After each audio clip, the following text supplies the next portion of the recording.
Welcome to another episode of Art and Soul. This episode is called Self-Care is a Virtue, featuring Molly Kerns. Help our community grow by subscribing to our YouTube channel, sharing and liking this episode, and following us on Instagram at the Art and Soul Podcast.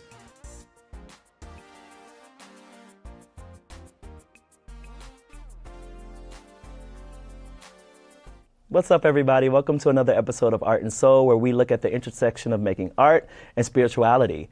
I like to start every episode with the centering mantra, our affirmation, and today's mantra is, taking care of myself is a virtue. Taking care of myself is a virtue. Take a deep breath in, deep breath out, and just sit with that. Taking care of myself is a virtue. I am so blessed to have my friend Molly on today because she fully embodies what it means to not only honor taking care of oneself in the physical form, but also taking care of oneself in the mental form. And she's joined by the true star of her practice, Toast.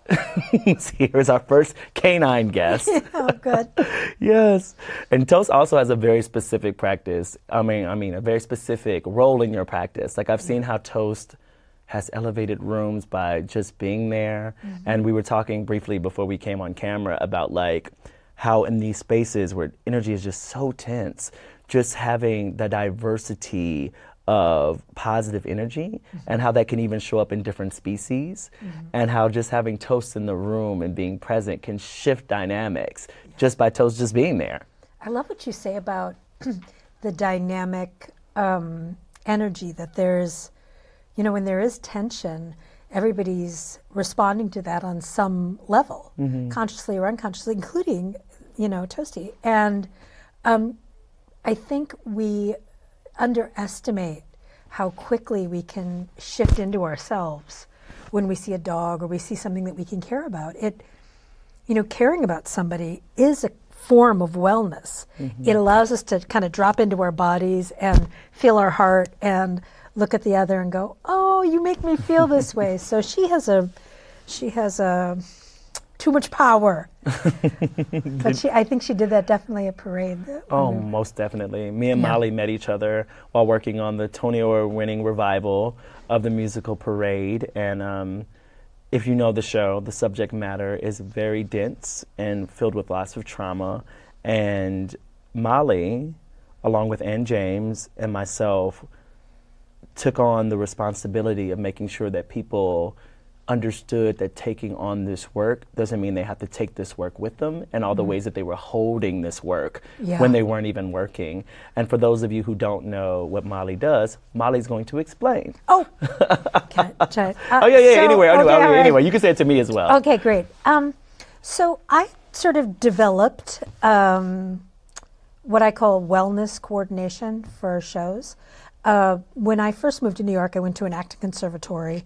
And then from there, I began to sort of teach and do warm-ups at Stella Adler's conservatory, mm-hmm. where I met a lot of theater makers and young actors. And I had grown up doing massage with my dad. I'd rub my dad's feet, and he'd rub mine. And so as I was growing up, these two things were always a part of my life, this kind of body work and acting. And I found going to theater one of the most profound, life-changing experiences I could have in an hour and a half. Mm-hmm. But anyway, so when I was asked to come down and help out with slave play, mm-hmm. Oh, wow. I was up in Williamstown working and had met some of the people who were producing it. And slave play was running into a lot of these problems that come with sort of some of the way our world is changing. And the play, I just think, is a gorgeous play. It's so beautifully written. And it shows a lot of the dynamic that people face when they're dealing with relationships, interacting with a lot of personal resistance and feeling love. And I don't want to explain slave play. It's deep and it's dark. Mm-hmm. And the actors were getting a lot of pushback from the audience. Mm-hmm. There was a lot of success, so there was a lot of, for lack of a better word, paparazzi. Mm-hmm. Most of them hadn't been on Broadway before. which was thrilling. And it's a different thing to be on Broadway. It's a different thing to do 8 shows a week when producers and general managers and company managers and, production stage managers are all watching the room, just, kind of sitting there watching you. And then you start doing these previews, and now the press and the world have something to say about your performance. It was incredibly overwhelming. Not only that, but during the show, they had trouble letting go of the role once they left, just what you were talking about. It's incredibly challenging to be an artist. It's incredibly challenging to be alive today, let alone be in service to somebody else's words and this made-up dynamic that you're living, because the body experiences this dynamic and this conflict, right? So they invited me down, and I took all of the tools that I could bring to this backstage. And so I started calling myself Wellness Backstage. But the truth is, my business is really just about being there, just watching people, just paying attention, just, saying, how you doing? I'm so blessed. I'm so incredibly lucky to just know that people feel a level of comfort and peace with somebody who's just hired to be there to say, how are you doing? So that's my business. Which also takes me to the next point, that in order to provide wellness, you have a full toolbox. You do so many different things, from hypnosis to actual body work. Can you talk people through that? Your actual ways that you help people facilitate a way back to them and taking care of themselves? Okay, I want to cry a little bit because that just felt so nice to hear you say that. But you do. Well, thank you. So I'm essentially a massage therapist, but I've been doing it a really long time. And I've also studied a lot of other modalities. And I was raised in a really religious / spiritual family. So, the chunky stew that is Molly has, a point of view that comes from how can I add techniques. So some of that is acupuncture, massage therapy, listening. I've taken a lot of workshops in listening and communication skills. I've done hypnosis courses. I've also done a lot of, I just got curious about the work of Virginia Satir, which is really, that? She's passed away a while ago. She was actually one of the first people to sort of talk about hypnosis and trance work and NLP. She was one of the early developers, but her work was about families and role modeling and how we take on roles in dynamics within family systems. And that happens in the theater. I can't wait until we can talk about how we can make change, because while I do have a lot of tools and a lot of experience with, doing hands-on work and listening, I think one of maybe the biggest gifts I have is that I have a slightly rebellious Irish spirit, and I don't assume that because something is one way, it has to stay that way. So that maybe is one of my tools. Everybody told me I can't bring a dog, but Toasty decided she was going to come along. So I just decided I would do that until somebody said no. And occasionally they say no, but they don't always. And people will say, well, how do you do hypnosis in the theater? Well, if you have alone time with people and they have something they're really struggling with that they, haven't been able to think their way out of, 20 minutes, you can do some hypnosis and see what that brings. So if you've got it and somebody asks for it, you can challenge yourself to have a little courage and bring that into the room and say, well, maybe this will help. So I think that kind of, deciding that things can be different is maybe another tool that I have. Yeah, change is hard for people. Yeah. Right? For anybody. changing of seasons can be hard. Yeah. Your favorite sandwich shop closing, and now you have to go around the block to the next one, right? Like the idea true. of change is just hard. But I love what you said about like this rebellious spirit that allows you to be malleable enough for change to happen. Yeah. Because I do believe that there's a true, earnest desire to change the systemic problems in entertainment. I do believe that most people want to change it, but most people don't also realize that in order to do something different, you have to do things differently. Yeah. Which means you have to disrupt the patterns and the behaviors and what worked before, right? Well, if we're going to acknowledge that we need to change something, it didn't work before. Yeah. If we're going to be really honest, right? That's what Yeah. happens a lot when I pitch things. They're like, well, we've always done it this way, but you said you want to change. Yeah. Right? And then I Yeah. want to take in the true reality of the state of theater right now after coming back from the pandemic. It's just so hard to produce a show because of financial resources. So I want to really talk about like how people really do value wanting to make this change, but we have to deal with the reality that means that you're going to need more resources. You're going to have to pay for people to come in and lead seminars on implicit bias, not have someone come in and do a 1-hour speech about how we're all different and how we should see each other, blah, blah, blah, blah, blah. No, it's going to be an unlearning and unpacking, and multiple sessions where we're talking about these things. It's going to be about bringing in people who do really cool new things that you haven't heard of, like hypnosis, while also combining it with bodywork and massage and having toast come in, like finding new ways to reach people, because we can't say that the old way wasn't working without acknowledging that we have to do something different, and that is going to cost you something. And I want to give everyone grace in our industry, because I know how hard it is to produce theater right now. Everyone is struggling, right? Regional theaters are struggling. We see theaters in New York City releasing some of their theaters and closing some of their theaters and shuttering. Like it's hard to get people to come back to theater after the pandemic. But in order to invest in this work, you're going to have to actually invest in it. Yeah. And that's tough. And so I try to give everyone grace when I talk about this. While I like to say I like to call people in instead of calling people out. Right. Be like, I see your intention. I know that you want to do it. But in order to do it, these are the things that we need. You know, while you're talking, I'm thinking, yeah, that's true. And I think that some of these components that make theater, and putting a Broadway musical together is, like, how does it even happen? It's bananas. You have so many people with different skill sets who do different things.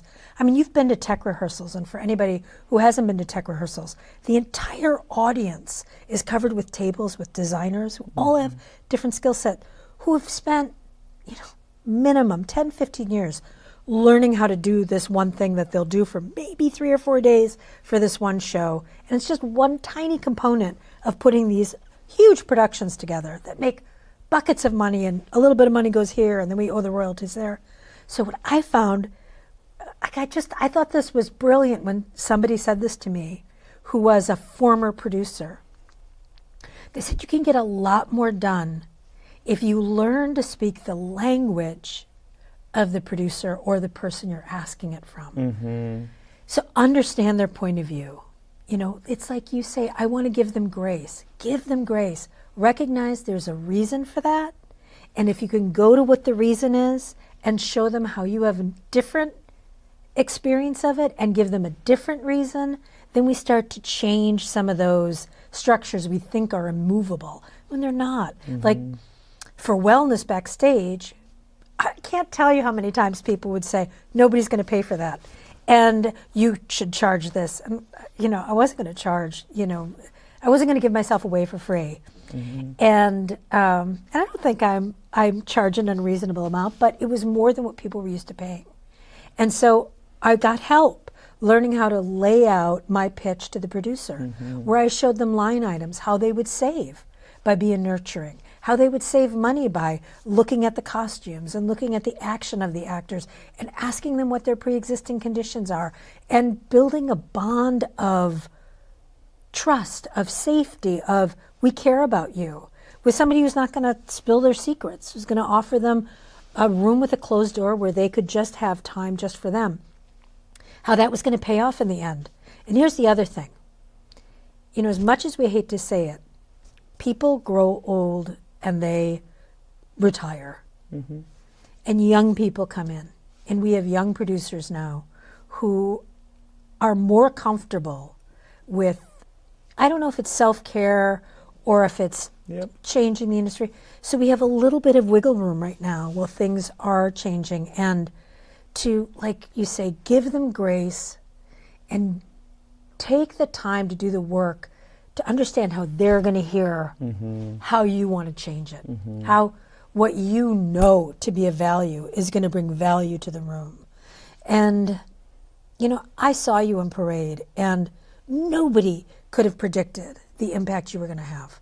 Nobody could have, oh my God, when we would have these meetings where every morning we'd get together, it was outrageous. Like we'd get together and we'd all talk, and it was, Michael was always kind of limiting the time, but we always had this kind of coming together, getting in our bodies, doing a little warm up. And one time there was a exercise that was suggested, and I'm sure you remember this, and it triggered a lot of people. And it definitely triggered some of the people who were leaders. And, you know, in trauma, we're not tracking. We're not thinking, what does the group need? We're like blue screen, you know, we're And Matthew, you showed up and brought this heart full of compassion for everybody. Man, was that a different group. We had young kids, we had old kids, we had people of all different gender, color, orientation, places in the country, even different countries. I mean, it was, Toasty was there. I mean, it was, we had canine it was, representation. and nobody in that moment was able to lead or hold the space. And I was kind of fascinated, like, what is happening? And you just said, okay, everybody, and you brought us all together. This really incredibly traumatic moment that would have potentially created resentment for the rest of the run, because there were a lot of older people there who are used to that old way of dealing with theater, where when you're angry with somebody or when you've been hurt,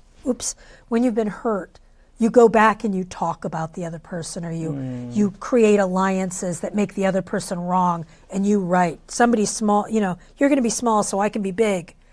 And you, in that moment, held this space for everybody to be safe and okay. And we did a lot of talking that was introduced by you. You invited leaders to have breakout sessions subsequently as a result of that. And my Lord, that was, I mean, that's never happened before. I've never experienced that before. But you knew it was possible. And once you introduced it, everybody went, of course. In the moment you had your toolbox open and ready to go, you were watching, you weren't taking anything personally, you were in this huge space of healing and possibility. And I believe that everybody in that room, myself included, began to see that there was a new way to be in a group. There was a new way to create art. And that we're, you know, artists, this is the world I know. I mean, I'm sure NFL players experience this too, but in my world, the theater world, we're all incredibly insecure and sensitive. Yeah. You know, we're all misfits that found acceptance in this community early on. And so hanging on to our vulnerability has been a powerful thing. So that was an incredibly impactful, life-changing moment for me, and I'm so grateful to know you. I mean, I was grateful to know you before that moment, but that was Olympic. That was like a varsity move, you know what I mean? And that's why we need people, because if you're going to create something that's going to change the world, if you're going to create a play that's not just, you know, something that's been done before, if you're going to stir the pot, then we have to allow the designers, the creators, the crew, the talent, the people who are renting us the space, we have to allow every single person to know that their wellness matters, that the wellness of the group matters, that the wellness of the audience ultimately matters, and that we have to believe and trust that if we're doing our best to take care of ourselves, to value our own wellness, to value that we are here doing something and it requires care. You know, we are these little plants that are growing, and our feet are pulling from the earth nutrients, and, you know, we're taking the sun and we need water and we need these things. We can think we don't, but we do. And nobody knows, that I need broccoli today or I need a hug. But we as individuals have a place inside of us that will tell us what we need. And man, it's the work of every human to give yourself the time each day to say, what is it that I'm doing? Why does it feel so good to be me? Because it does. And then when you've done that, you can look at the group and do that thing you did and say, what does this group need? Everybody here, what do we need in this moment? And, wisely, you knew love, love and this energetic hug. I mean, it was extraordinary. I want you to break it down right now, outline what you did, because it was... Oh my God. Well, first off, I wasn't expecting this conversation to take this turn, and I'm just thankful to hear that out loud. And I'm owning it because I'm getting into this place where I'm trying to own all of my power. And when people say things that I do or that I did that was impactful, to really listen. So thank you, Molly, for saying that, and just taking a moment, because in the midst of it, and I've said this publicly and I said it to you before we even went on camera, that was the hardest job I've ever done. And to know that it didn't come across that way, that I was moving through it with ease, I also really appreciate, because I want people to know that this work will be terrifying. It will be hard. It's going to be scary because it's new. That's really the reason why it's new. It hasn't been done before.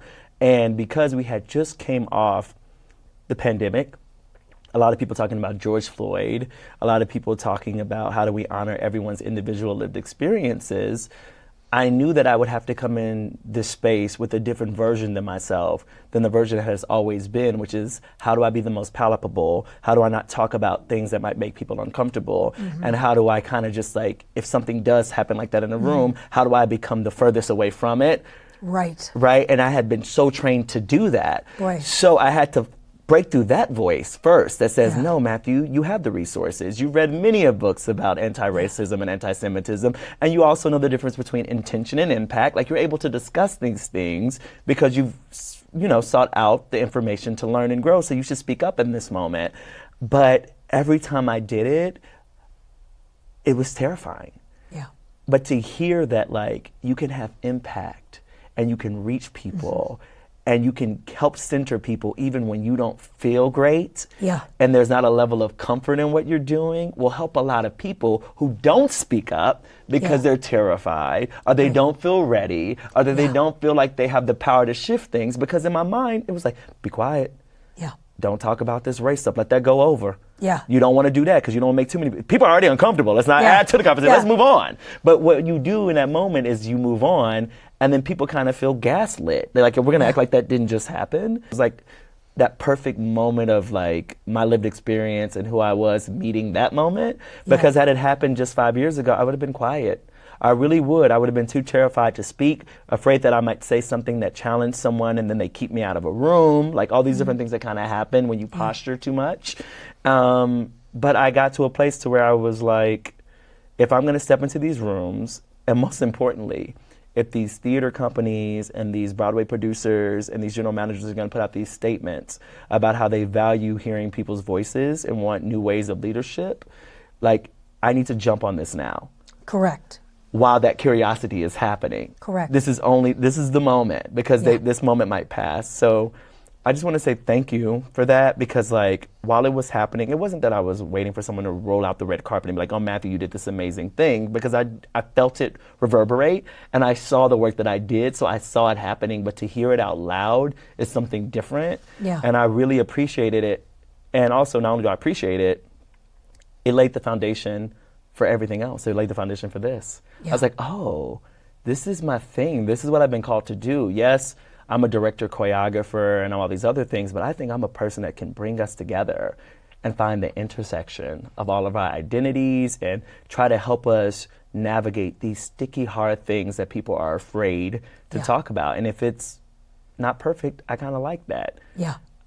Let it not be perfect, because it's new. It shouldn't be. So I'm not afraid of getting it right or saying the right or wrong thing. But I also want to say that I was able to do that because I had an incredible stage manager, Justin Scribner, who really cared about these things too.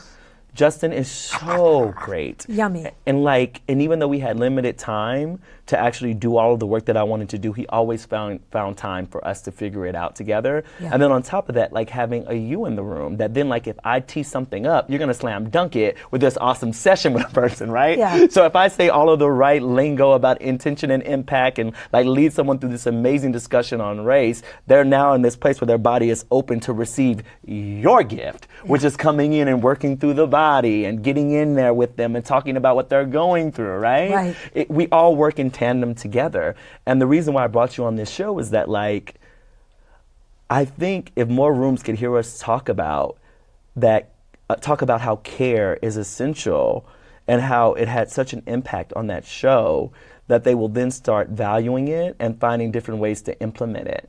Yeah.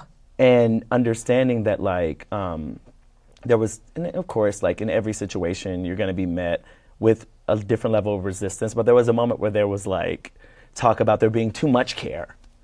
And I remember thinking, I feel like we're doing the bare minimum of care. Yeah. Yeah. I feel like we were doing the bare minimum, but because what we were doing was so radical, Molly, that it felt like we were doing so much. Somebody said, I feel like I'm on a cruise ship. And it was after I said I was going to do some group hypnosis, which was, okay. Because we were so really used to having nothing. Yeah. To come in with it was these, a compliment. Yeah, it is. Because they have nothing. They come in and do these horrible roles. When I say horrible roles, they're great roles for actors because we get to breathe life into these lived experiences that we'll never live. But it becomes complex when you're on stage playing a black man, hearing the N-word, and you go home and you look on your TV and you watch George Floyd get murdered. Right. Because you can't escape that character, right? Yeah. Same thing with playing Leo Frank. Yeah. A Jewish man being lynched, and then you turn on your TV and you see how anti-Semitism is on the rise. Right. You can escape the character, but you can't escape the lived experience. Right. And that's when it becomes tricky for performers who are in these roles or in these shows. But for me, I think it is irresponsible to do a show about a lived experience if you're not going to provide the company, the cast, and the creative team with resources to eradicate the systems of the people who are of that lived experience on stage every night. Right. Then why are you telling this story if you're not going to provide the resources to eradicate the systems in which these people are still living in? Yeah. And then you get bonus points if you then share those resources with the audience. Yeah. Right? Right. 100%. I think so much of what you said, I'm like, I want to go, and yet, I just value so much of what you're saying. And I also think there's, the moment for all those, people out there who are wanting to be leaders in this way. You're never going to be ready, and you're always going to think somebody's read the same books that you have and have the same experiences you do and can do it better. And it's just not true.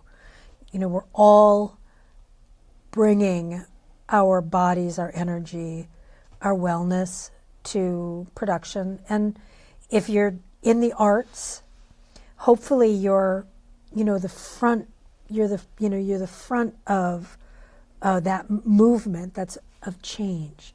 So, I mentioned the NFL, NFL has, say one football team, they play 2 games a week, and they have so many resources for wellness and taking care of themselves. And it's assumed, and they started playing football in high school, and maybe they threw the ball with their dad. I'm not undermining NFL, God bless. I grew up in Packerland. I get it. But if you look at a dancer, a swing, say, not even somebody who's got a role in a Broadway musical, that swing has been training since they were 3. Mm-hmm. They've been taking 5 classes a week minimum, most of their life still. They are paid a minimum salary. Mm-hmm. The rehearsals for one of these shows were 10 hours. You get a dinner break and you get 10-minute breaks an hour. But you're dancing,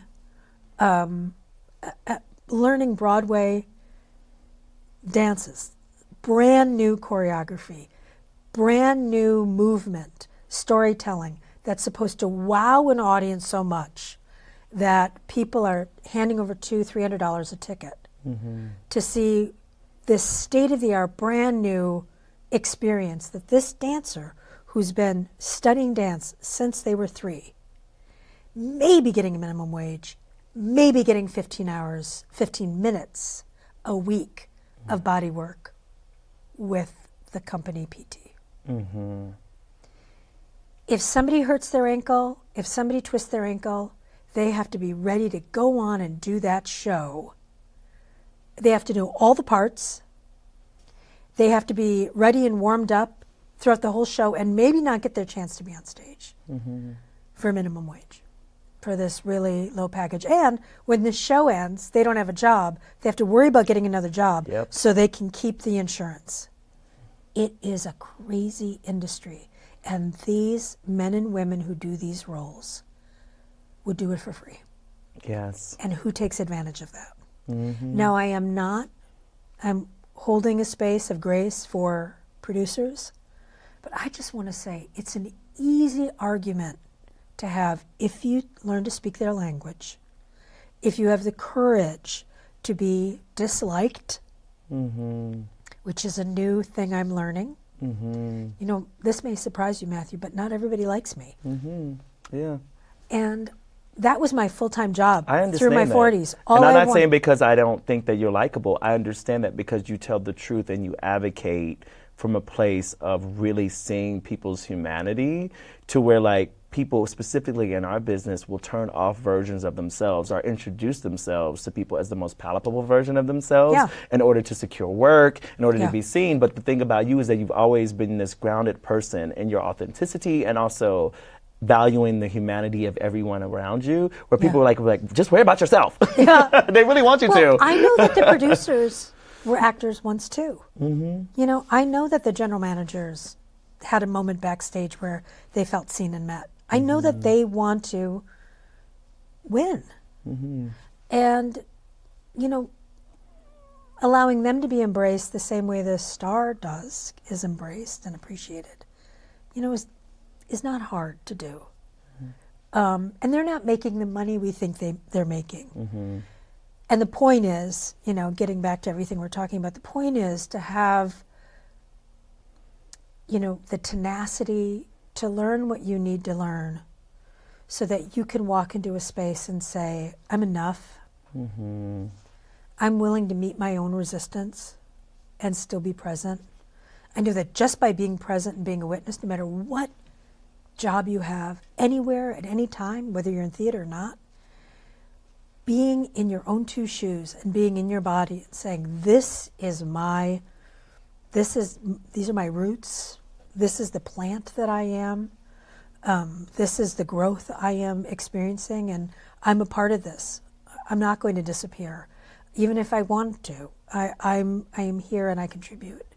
And the most valuable thing I can do is take care of me, because I'm the only person taking care of me, and everybody needs to know that I'm taking care of me. Think about somebody that you love and you trust.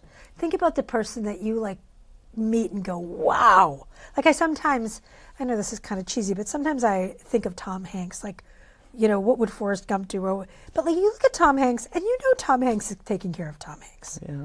You know that he's like thinking about what he said, or maybe his characters. I don't actually know Tom Hanks.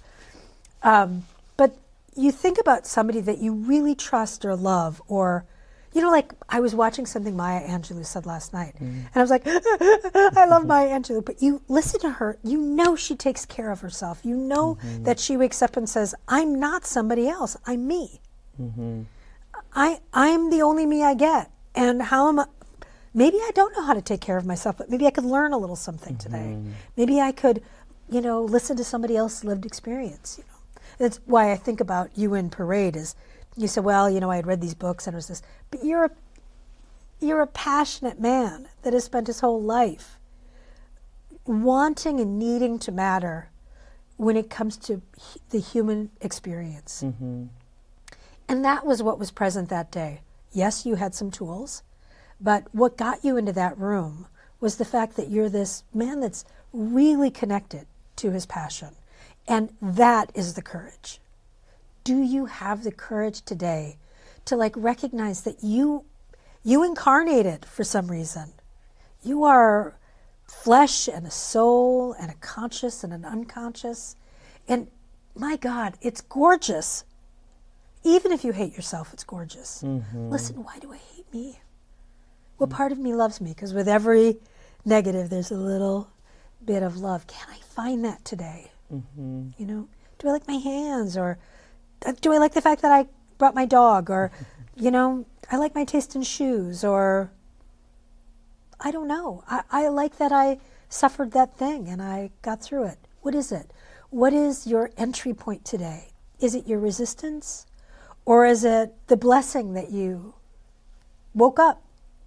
Or that you can just look at today, look at another and say, my God, his eyes twinkle like nobody's I've ever seen. You know, what is it? What's your entry point? Find your wellness. It matters because somebody's watching, you know. Somebody's watching and learning from you.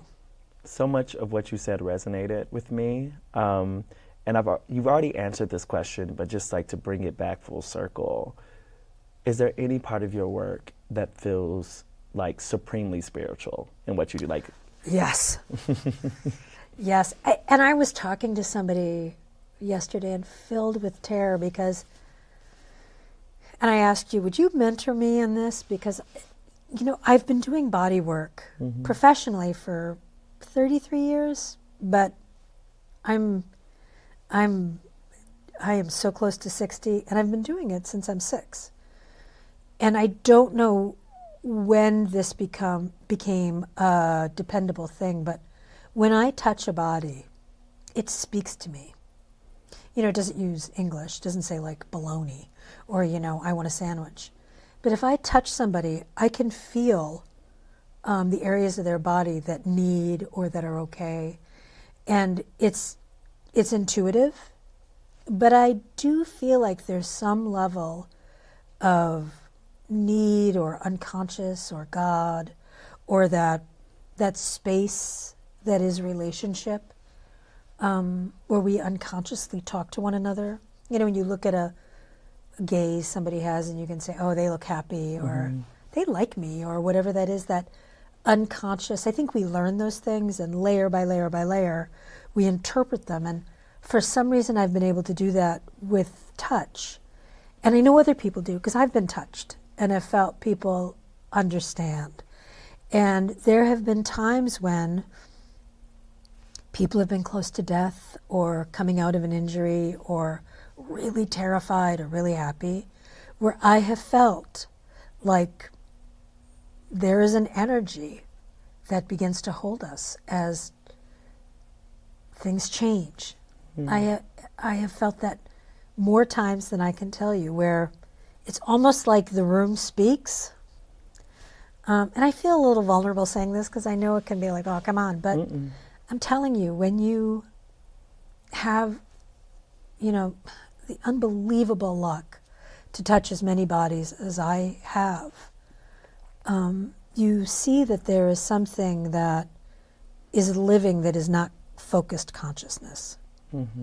It's the unconscious experience, and I think it is deeply rooted in our spiritual lives.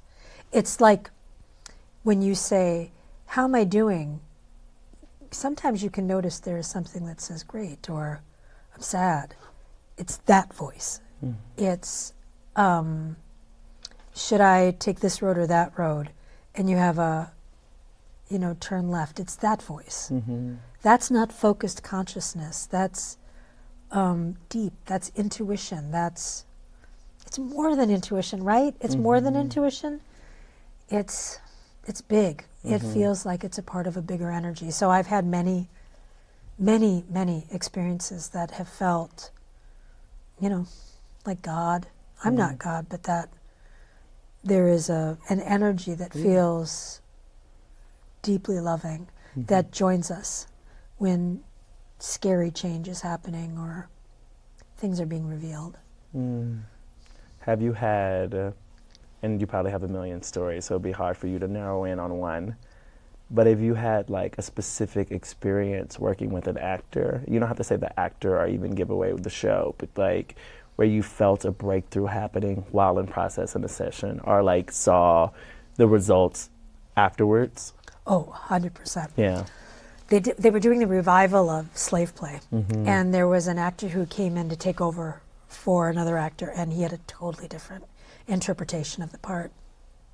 And it was triggering because there was a lot of expectation for him to do it the way the other person had. Of course, because there's a safety in that too. Yeah. Because the material is so heavy that like you kind of count on it being a certain way. Yeah. To make you feel safe too. Right, and his partner, his acting partner, was having to relearn it, and that was it was tough play.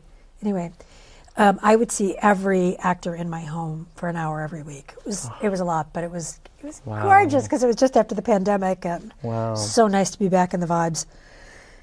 So he was getting caught speaking, so we held the areas that produce sound while he did his lines.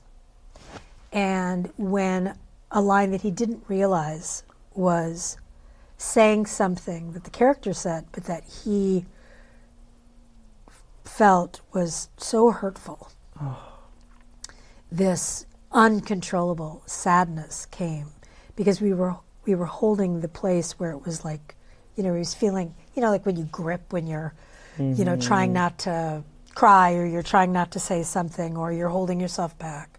So we were holding that space. I didn't know I was, it just happened to be that way. And the understanding he had, and the memory of where that came from, and the opportunity to say those lines as himself, not as the character, just sobbing and sobbing and sobbing, and realizing that he had a way of saying that line, and the character had a way of saying that line, and now he could choose. It was gorgeous. It was gorgeous. Oh, that hit me in so many different ways about like what we bring naturally as human beings when we step into these characters, and how it can unlock traumas that we don't even know are inside of us, and like we don't understand why it's so hard for me to say this line, and there's this idea that you can just kind of step into a role and then step out of it. Yeah. You know what I mean? But then like you can't. I think there's a human being there. I think there's something special about a person who can, but the people in the industry that are like, oh, you should be able to put it on and put it off, most likely are people who do that in their day-to-day life and wear masks and are really pent up and have a lot of pent-up stress and anxiety. Right. But the person who truly is open to everything would have that type of experience, because they realize what they're saying is horrible, and they realize that that is tough. Like, being an actor doesn't mean that you have to remove your humanity completely. It's getting to a place to where you have the tools and the resources to access this work and do it. And the permission. And the permission, exactly. Like, think about that person who's on the crew, who's maybe running props, who has to watch that same line being spoken. What if they're being triggered? Who is saying to them, they're watching that night after night, eight times a week, and they're equally being triggered and expected to just be quiet and put the props out. I mean, we're talking about something that could happen to anybody. But in the theater, I want to say to the group and to everybody, I'm here. Yes. I see you. You have permission to have some of my time, as much as you want. Let's put it on the books. I am here so you can talk through that, so you can realize that you have a choice. It's an easy thing. It's so simple. And then it's okay for you to feel triggered, right? Because it's nothing to be embarrassed about. It's honoring your full humanity, and to be able to push through has been like so not only glorified but honored in every industry, right? You push through the pain, even though something is like killing you, you're doing it anyway. Getting to a place of being like, no, taking care of myself is a virtue. So the ability that I can pause and like listen and say, oh, this is harming me. How can I find resources, or what resources can I seek out to where it's less harmful, is actually empowering. Because at some point you're going to break down. You will. And this doesn't work. We've been doing this since the Victorian days. This system doesn't work. Shoving things down doesn't work. And as theater makers, we're on the front of this. It's, we have permission. We do. To learn about this and diffuse it and normalize wellness. And you know what? I want to thank you for all the work that you are doing to grant people that permission, to allow them to see that taking care of themselves is a virtue.